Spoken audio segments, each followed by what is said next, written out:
Morning, everyone. Welcome to our 2024 Library Advocacy Campaign Kickoff. It's wonderful to see all of you here. We've got 10 folks joining us from across the library system to learn a little bit more about how we're going to try to advocate for state aid to member libraries, both library operating aid as well as construction aid, and also just get out the good work of what public libraries do in our region during the months of February and March leading up until the passing of the state budget in April. I'm Brian Hildreth. I'm the Library System Director here at STLS, and I'm joined by my colleagues, Erica Jens, our Engagement Consultant, and Katura Capadonia, our Outreach Consultant.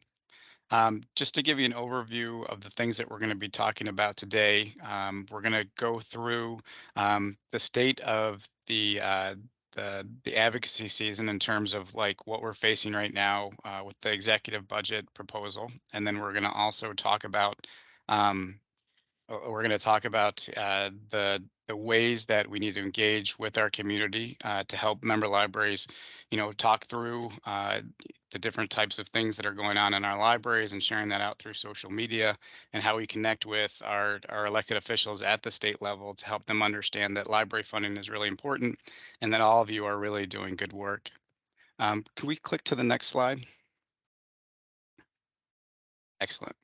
So, as I stated, we're going to go over current and proposed status of state funding. We're going to talk about the climate in Albany and messaging, and then we're going to talk about our postcard campaign as well as our social media campaign, and then talk about how you can work with community members to get the word out about what we're doing. And then we'll also talk about the importance of advocacy, and most importantly, Advocacy Day, which is taking place on February 7th. This is one of our favorite times of year. We start planning here at STLS to start working with member libraries as well as community members to let people know about what we do as public libraries and help people understand that, although it's a free service when you walk in the door, there is a lot of value there that has to be invested in order to make sure that our libraries are around for a long time. And we know that our libraries do that a lot during the late spring locally when it comes to funding referendums, but we also have to do that at the state level to make sure that libraries are receiving the state aid that they deserve, as well as the construction aid, which is really helpful to the building projects in our libraries across the region. So we're going to go through the content that we have here. It's going to take us about 45 to 50 minutes of the workshop, but I promise you we're going to end right at 11 o'clock today. Next slide. So we have some good news to start this advocacy season, and normally we're not in this position. We've had two executive administrations in Albany represent us over the last decade and a half. The first administration was not necessarily kind to libraries. Each year, we started out with a cut to library aid in comparison to the previous year. And then Governor Kathy Hochul, who just recently took over and was appointed and then elected to the position in her first year of office, provided a cut to libraries, which put us at flat funding over the previous year. And so things have improved this year. The governor came out with her priorities just within the past week, and then we also learned of what library aid looks like within the executive budget for the 2024-2025 state fiscal year.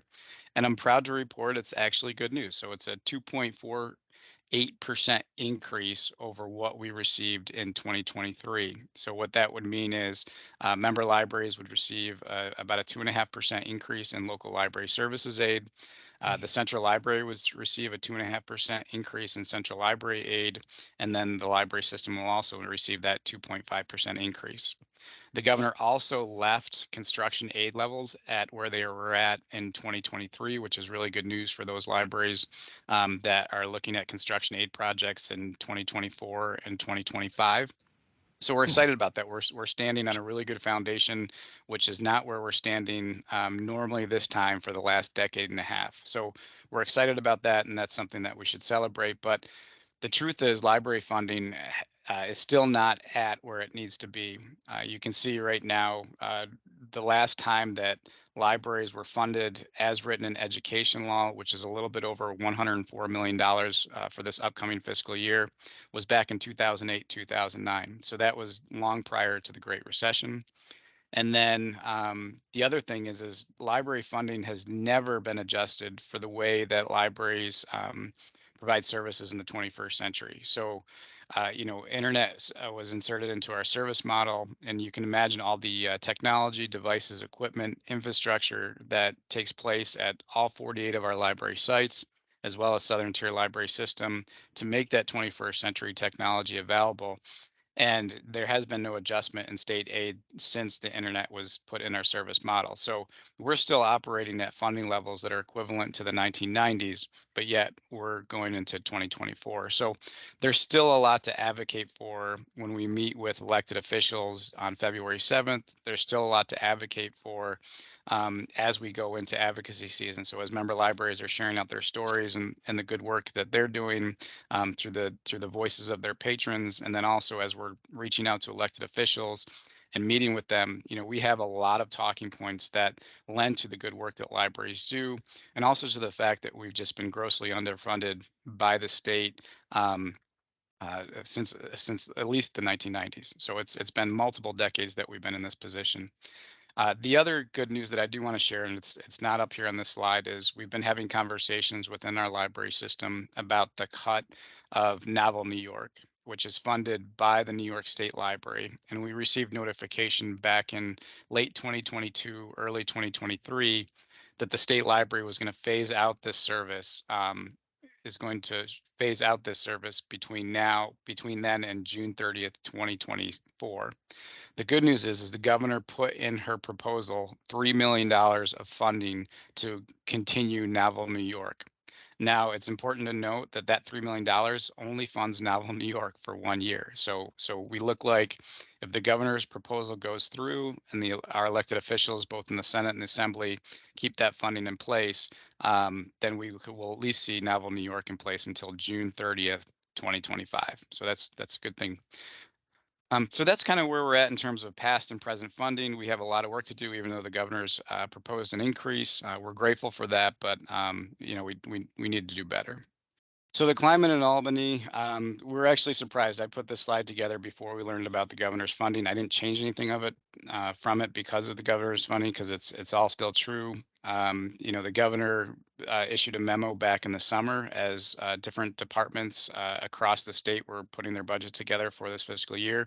She really encouraged all those commissioners to keep funding flat for 2024, but the governor had her priorities as well. And like I said, it's really nice that libraries are included in those priorities for this upcoming year.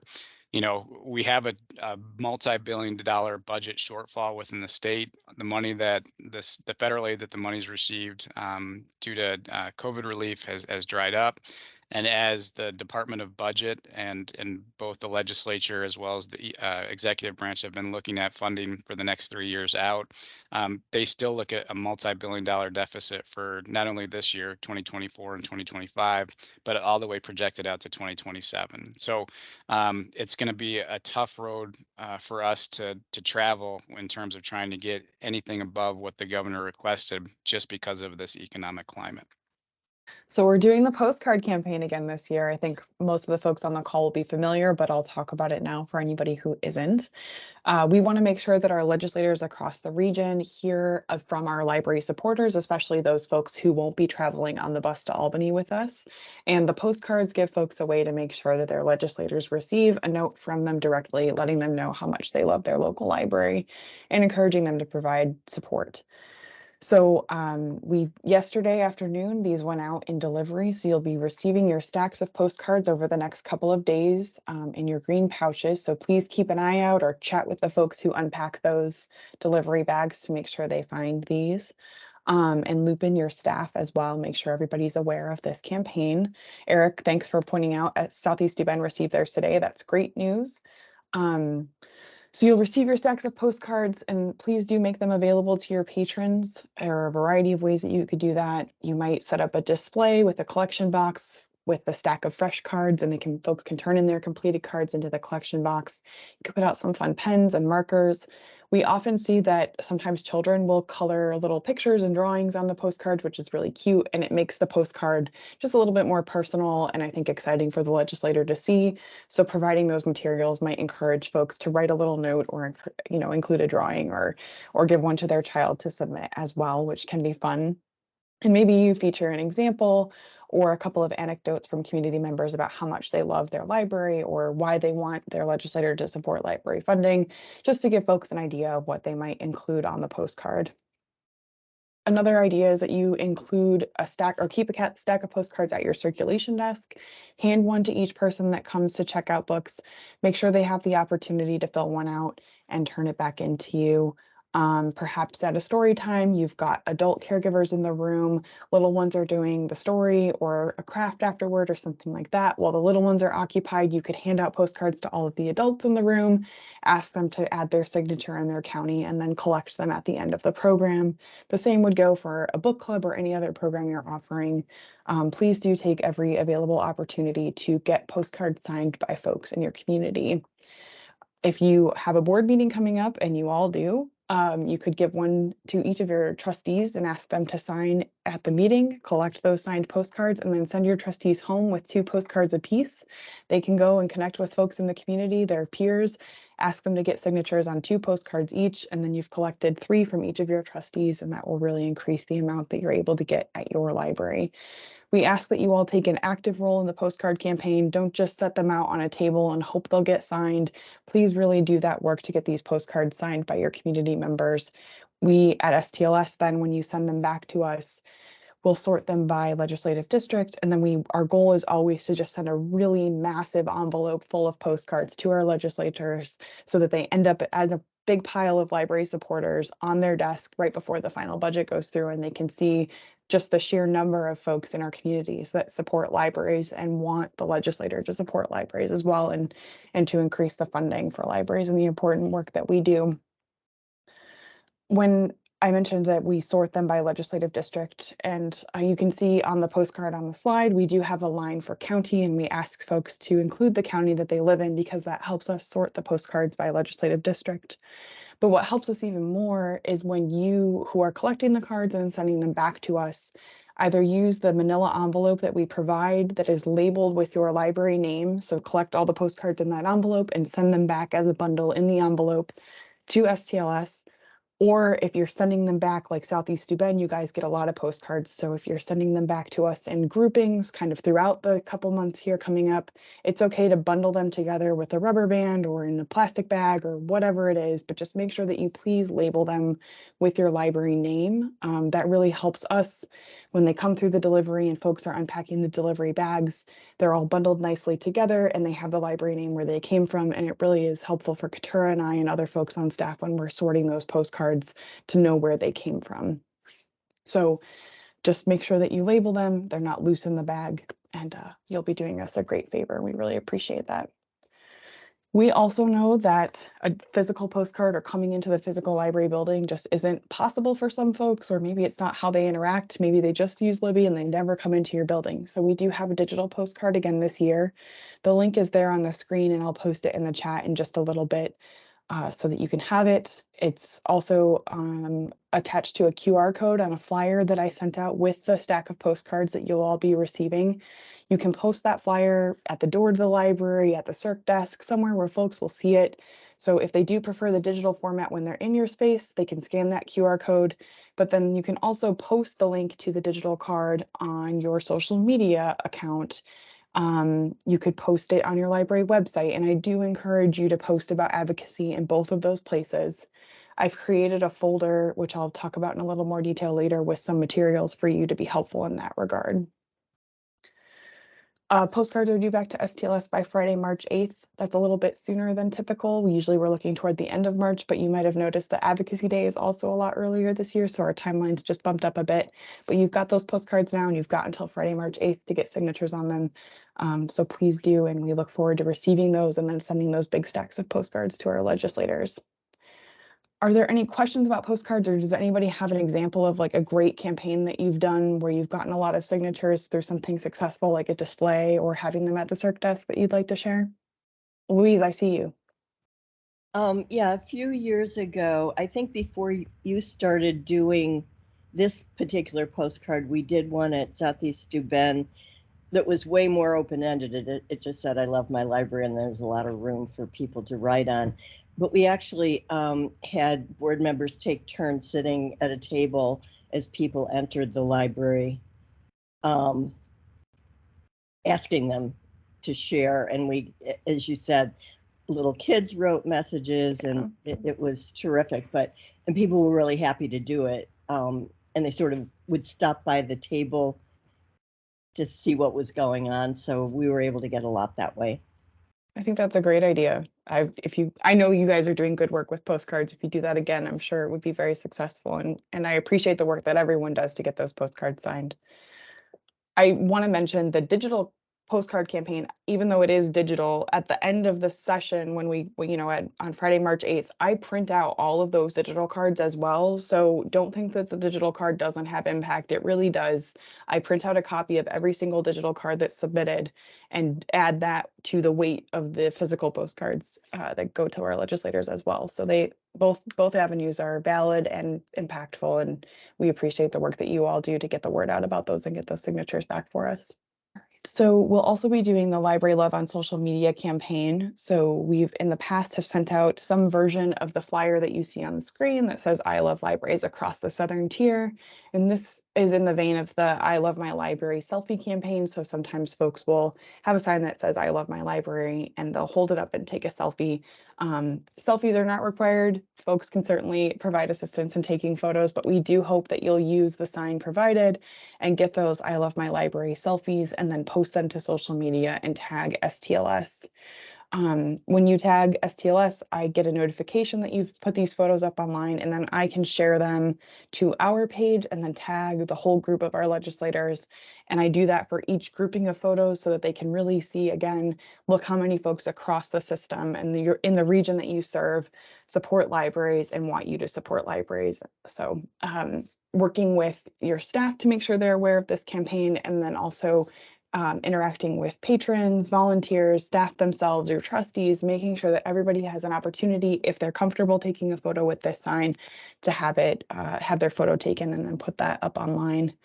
If you're not comfortable using social media, you're not sure how to post and tag, you can email me your photos or just give me a call and we can chat about the best way to get them to me, and I'm happy to post them for you.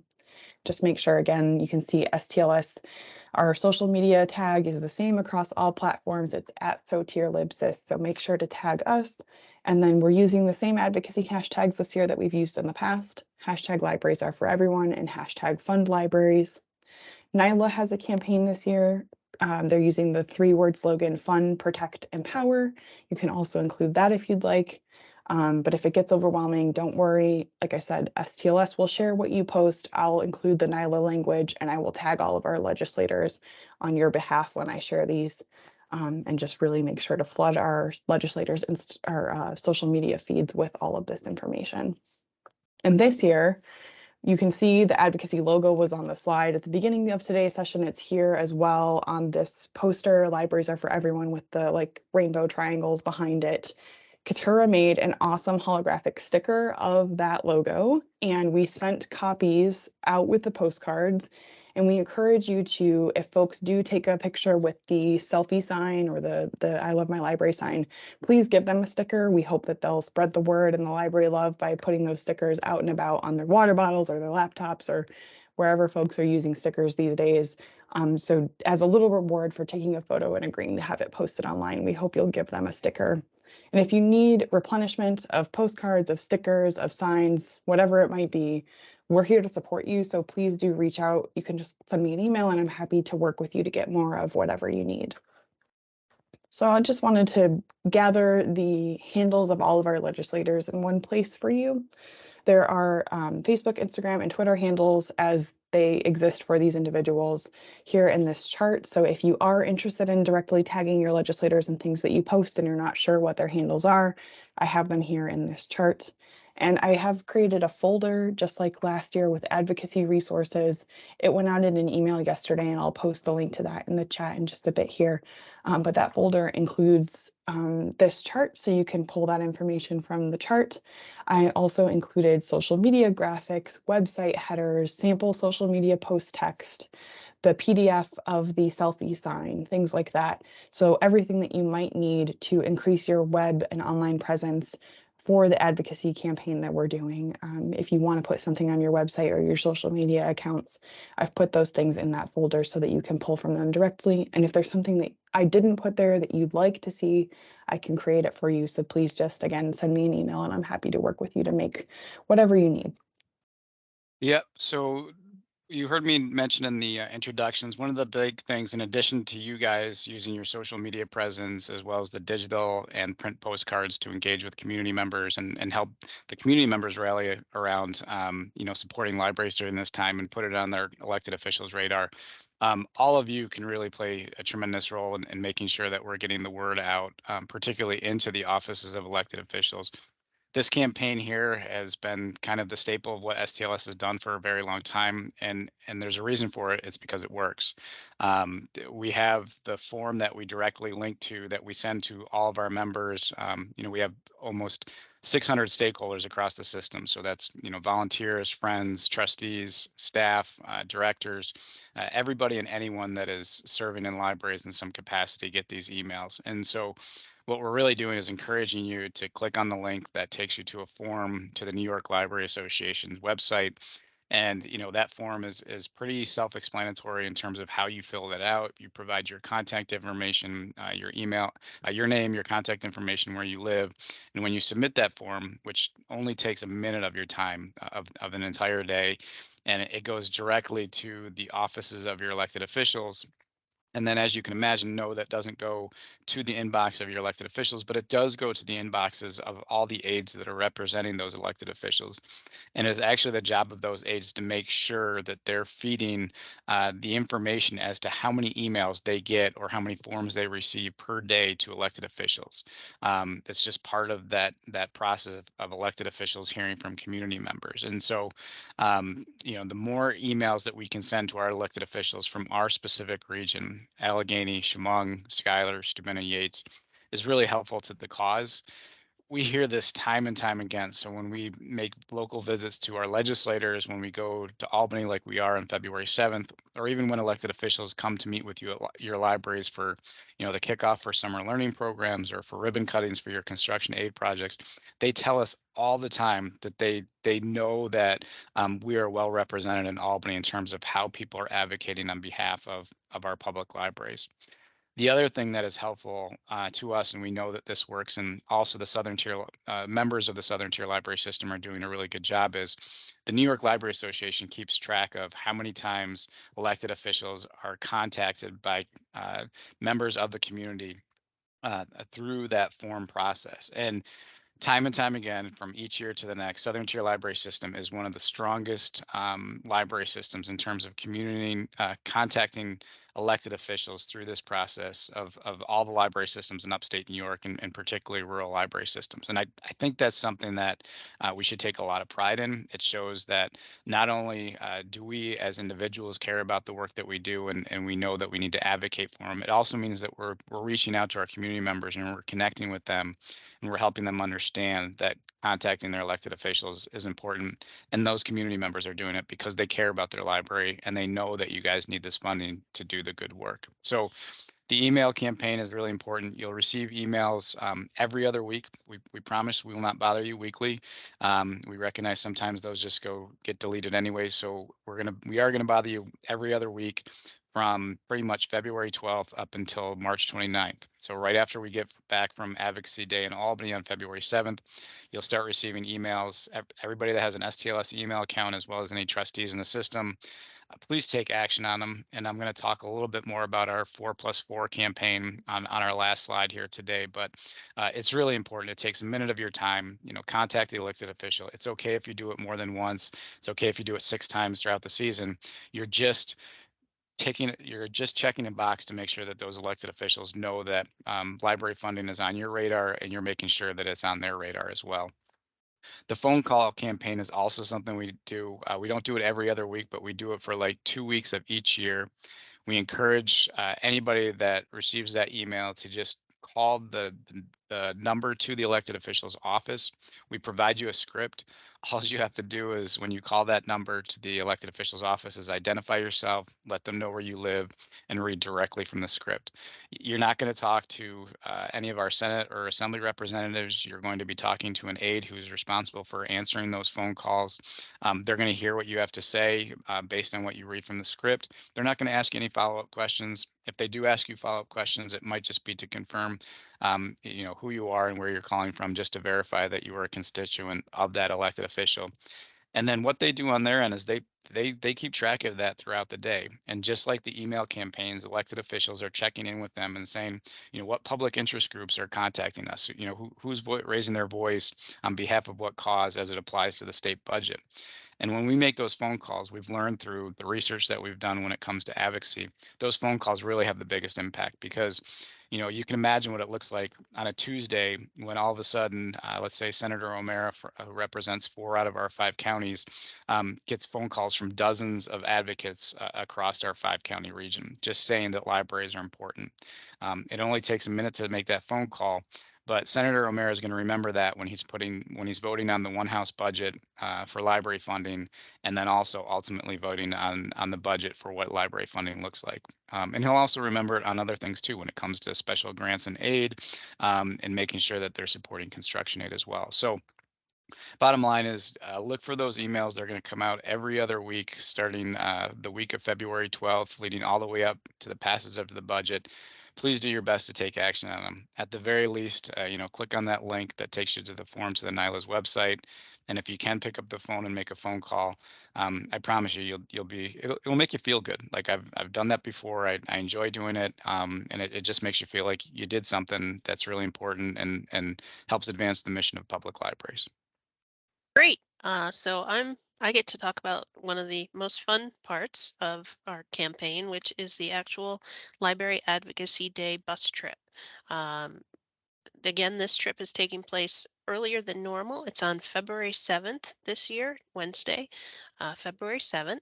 And if you haven't registered yet, you still have time. You can register until Friday to be sure to get the right size t-shirt to wear on the trip. This is an all-day event. For those of you who haven't gone before, I'll just go over a few things to help you get a good picture of what the day will entail. The bus leaves the STLS parking lot fairly early in the morning. We make one stop in Horseheads at the Grand Central Plaza. So if you prefer to get on there, you can specify that in your registration.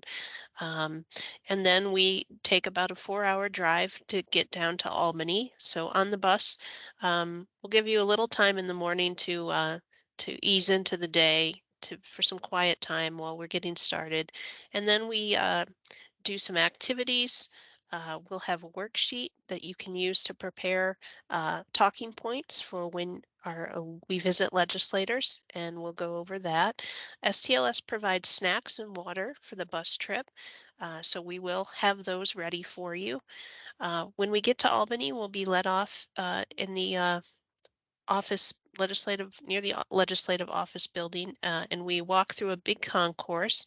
I do encourage you to wear comfortable shoes because there will be a lot of walking throughout the day. Um, we'll be let off on the concourse, and then we have to go through a security checkpoint. So I also suggest that you bring a photo ID with you, and we'll go through a security checkpoint, and then we usually split up into 2 or 3 groups of advocates to go visit the legislators, and the STLS staff will be your guides, and they'll help you get to the right offices and navigate the elevators, which can be tricky at times. Then we usually arrive, a few minutes early at a legislator's office, and then we get to go in and meet with them in their office. You may have a seat, you may have to stand at times because sometimes there's so many of us that, you can't all comfortably sit down. And then we'll talk with the legislator, and we'll have a few people give their advocacy stories and talk about the importance of library funding. and then we usually head out and move on to the next legislator. Um, we do have time for lunch. We usually eat at the food court, which is located on the main floor of the office complex. They have a few different restaurants that you can choose from. And then we do this until around about 3:30 or 4 o'clock, which is when we all meet up at the uh, entrance to the building again to get back on the bus to make our return trip to the STLS offices. And then um, we have about a 4-hour drive home. So we weren't able to go on the trip last year because of the weather, and then the prior couple of years because of the pandemic. So this will be our first time back in Albany since 2020. So we're really excited. We're really pumped up. It's going to be a fun trip. If you have any questions before, please feel free to email me or Brian or Erica, and we'll be happy to help you understand logistics or what you need to bring or how to prepare. Um, it's a really fun event. Oh, sorry, advanced that slide. It's a really fun event. It's a really great way to build community with the other uh, advocates on the bus, and it's a really great way to make a difference. And the legislators really appreciate that we come. They know how far we drive because they live here too.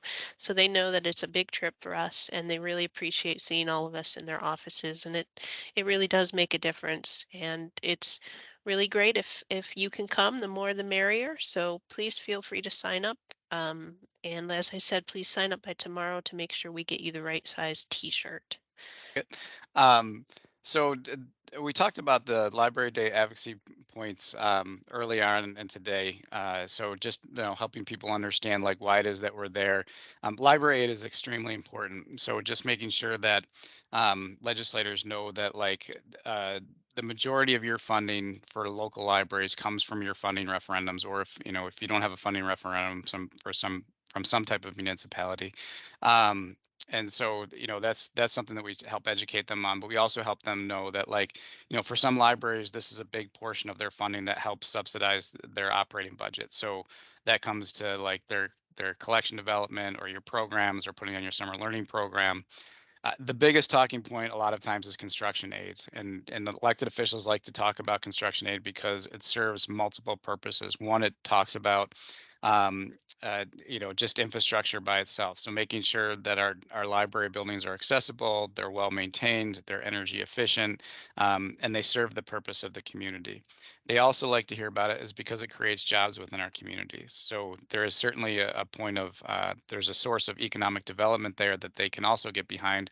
And so they recognize that when they support construction aid, the trades get behind that as well. So it's not only that funding for construction aid makes libraries happy, it also makes folks that work in trades happy. It also makes the overall community happy because they can take pride in a building that is being maintained and something that they can utilize and access. Where sometimes if a library goes for a very long time without it being well kept, people will look for other sources within the community for inspiration as to where they can gather, and it may not necessarily be the library anymore. So general library aid is something that we're talking about. Construction aid is another thing that we're going to be talking about.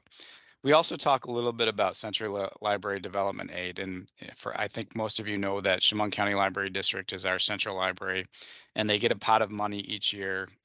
This year it's about $168,000, and so that money gets utilized to purchase overdrive content. It also is utilized to purchase print nonfiction materials that are holdable by all member libraries as soon as they hit the shelf, and then also professional development opportunities for member libraries. And so the more that we can increase that pot of money to the central library, the more that it benefits our member libraries as well.